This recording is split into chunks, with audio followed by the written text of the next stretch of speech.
আসলে অধিকাংশ মানুষ বর্তমানে ব্যবসা করতে চায়, সবাই বুঝতেছে ব্যবসা করলে লাভ বেশি।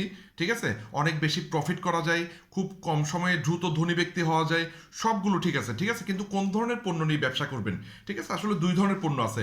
এক ধরনের পণ্য হচ্ছে যেটার গায়ে এমআরপি নাই, মানে সেটার কোনো ফিক্সড রেট নাই। ঠিক আছে, তার মানে আপনি কাস্টমার থেকে যা ইচ্ছা তা নিতে পারবেন। ঠিক আছে, মানে যত বেশি টাকা লাভ করতে চান তত বেশি টাকা লাভ নিতে পারবেন।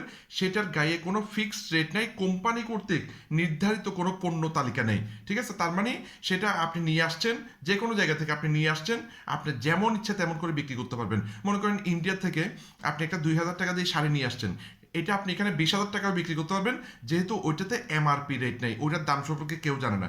তো আমি আসলে এই ধরনের ব্যবসা পছন্দ করি না। আমি মনে করি এই ধরনের ব্যবসা হালাল না, এটা হারাম।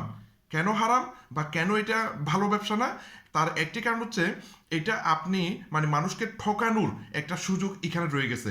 মানুষটা কিছুই জানে না, এই পণ্য সম্পর্কে টোটালি জানে না, তার মানে মানুষকে ঠকানোর একটা সুযোগ রয়ে গেছে। সুতরাং এই ব্যবসায় আপনার লোভ থাকবেই। আপনি চাইবেন সবচেয়ে বেশি টাকা কিভাবে আপনি কাস্টমার থেকে নেবেন। ঠিক আছে, এটা একটা লোভ থাকবে। আমি যে ধরনের পণ্যগুলো নিয়ে কাজ করি, প্রত্যেকটা পণ্যের এমআরপি আছে। এমআরপি মানে কোম্পানি কর্তৃক নির্ধারিত।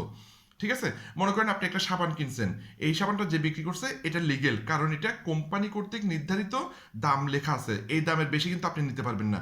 আমি অনেক আন্তর্জাতিক ইউএস এর এবং আমেরিকা এবং চায়নার অনেক দামি দামি ব্র্যান্ডের হেলথ কেয়ার প্রোডাক্ট বা হেলথ কেয়ার সাপ্লিমেন্ট প্রমোট করি, বা মানুষকে ধরতে পারেন, মানে আমি বিক্রি করি আর কি।